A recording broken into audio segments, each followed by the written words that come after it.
If you've done any amount of 3D printing, you probably have a box of filament ends that are too short to use, but kind of feel wrong to throw away. In this video, I'm testing out the Sunlu Filament Connector.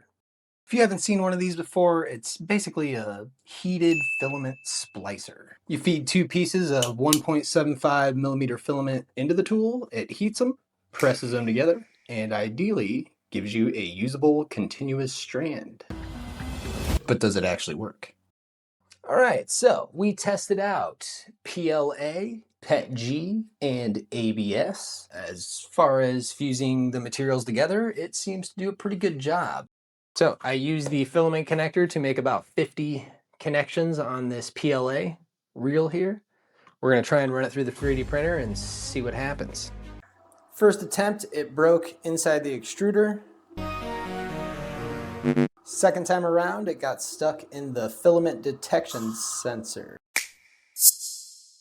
I would say overall, I would definitely use it for like, I don't know, taking two half rolls and making them into one roll with just like one connection. But when it comes to just, taking a whole bunch of little pieces of filament and making like a crazy multicolor design, it's not really functional.